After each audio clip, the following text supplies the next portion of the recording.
नमस्कार, बहुत स्वागत। और दित्वाह से जुड़े बड़े अपडेट आप तक पहुंचा देते हैं। ये समुद्री तूफान है जो लगातार आगे बढ़ रहा है और श्रीलंका में तबाही मचाने के बाद ये अब भारत के मोटा मोटी जो कोस्टल एरिया है उसको तो असर करेगा ही करेगा, लेकिन सबसे ज़्यादा ये तमिलनाडु को, आंध्रा को इफ़ेक्ट करेगा। किस तरह का इसका असर रहने वाला है और क्या स्थितियाँ, वो भी आपको बताएंगे। श्रीलंका में भारत की तरफ से एक मदद के लिए ऑपरेशन भी सागर बंधु भी चलाया जा रहा है। श्रीलंका में करीब करीब 200 के आसपास लोगों की जान इसके चलते चली गई है। हालांकि इसकी अभी पुष्टि नहीं हुई है और हालात अभी भी वहाँ बेकाबू हैं। भारत मदद कर रहा है ऑपरेशन सागर बंधु के जरिए, लेकिन ये जो समुद्री तूफान है दित्वाह, ये अब भारत की तरफ आ गया है और तटों से टकराने ही वाला है। कहाँ कहाँ ये असर करेगा, पहले तमिलनाडु का अपडेट आपको दे देते। तमिलनाडु में क्या स्थितियाँ हैं। तमिलनाडु में 3 लोगों की जान जाने की खबर है। तूतीकोरिन और तंजावुर में दीवार गिरने से हादसा हुआ है। इसके अलावा मयिलादुथुरई, यहाँ पर करंट लगने की घटना सामने आई है। एक युवक की इसमें जान गई है। ये 3 लोग, ये डायरेक्टली इफेक्टेड नहीं है, लेकिन तूफान की वजह से ये जान गई है। और तटीय इलाके हैं जो उन्हें बहुत तेज़ी से वहाँ से लोगों को हटाया जा रहा है। कच्चे मकान गिर चुके हैं। करीब करीब 250 के आसपास जो मकान है वो खाली करवा दिए गए। इसमें झोपड़ी नुमा मकान भी हैं। मछुआरे जहाँ रहते हैं वो तमाम बस्तियाँ हैं वो खाली करवा दी गई हैं। 150 के करीब करीब जानवरों की जान चली गई है, मवेशियों की।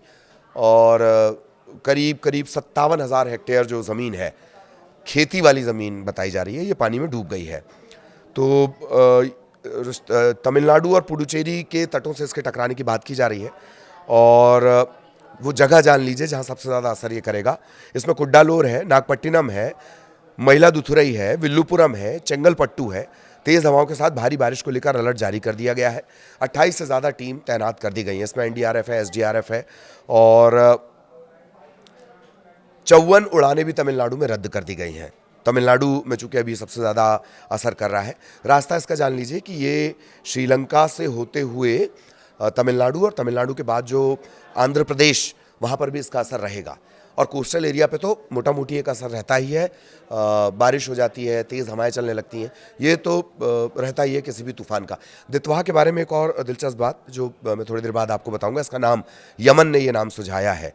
छोटा लेगून इसका नाम है, छोटी झील आप समझ लीजिए ऐसे। दित्वाह छोटा लेगून जिसे कहा जाता है, सोक्रोटो के पास ऐसी एक जगह है और माना जा रहा है कि उसी से नाम प्रेरित है। हर बार जो समुद्री तूफान होता है उसका नाम अलग अलग, जो जिस एरिया में तूफान प्रभाव डालता है या समुद्र से जुड़े जितने देश होते हैं वो अलग अलग नाम रखते हैं। इस बार यमन ने यह नाम सुझाया दित्वाह, जिसका अर्थ है छोटा लेगून। खैर, तो ये जो छोटा लेगून है ये नुकसान बहुत भारी पहुंचा रहा है, वो जान लीजिए। करीब करीब में माना जा रहा है कि 7 से 10 किलोमीटर प्रति घंटे की रफ्तार से ये तेज़ी से आगे बढ़ रहा है। और किस किस राज्य में असर रहेगा, तमिलनाडु, यहाँ पर एनडीआरएफ तैनात कर दी गई है, 14 टीमें हैं।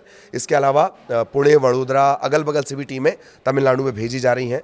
रामेश्वरम और चेन्नई सेक्टर में जो ट्रेन है उनके रूट बदल दिए गए हैं। इंडिगो ने जाफना, तूतीकोरिन, तिरुचिरापल्ली यहाँ जाने वाली अपनी फ़्लाइट्स कैंसिल कर दी हैं। कई और फ्लाइट्स भी कैंसिल हुई हैं।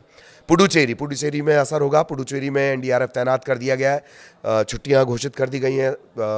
आंध्र प्रदेश, इसके बाद तमिलनाडु के बाद ये सबसे ज़्यादा नुकसान पहुँचाएगा वो आंध्र प्रदेश को पहुँचाएगा। आंध्र प्रदेश को भी हाई अलर्ट पर रखा गया है। और जो मौसम वैज्ञानिक है उनका कहना है कि अभी बस लगभग टकराने जैसी स्थिति इसकी आ गई है, उसके बाद इसकी रफ्तार भी कम हो जाएगी और जो ये नुकसान करता आ रहा है वो भी कम हो जाएगा। श्रीलंका में इसने भारी तबाही मचाई है। जल प्रलय जैसी स्थितियां दित्वाह के चलते श्रीलंका को इस वक्त उसका सामना करना पड़ रहा है। लोगों के घर डूब गए हैं। रेस्क्यू ऑपरेशन का आलम यह है कि एयरफोर्स वहाँ पर जो रेस्क्यू कर रही है वो लोगों को छत से रेस्क्यू किया जा रहा है। पानी का वहाँ पर ये आलम है। करीब करीब 150 के आसपास लोगों की जानें जा चुकी हैं। वही दित्वाह भारत में एंटर कर चुका है। तमिलनाडु के बाद आंध्रा में ही सबसे ज़्यादा नुकसान पहुंचाएगा। आगे भी इससे जुड़ा अपडेट आप तक पहुंचाएंगे। नमस्कार।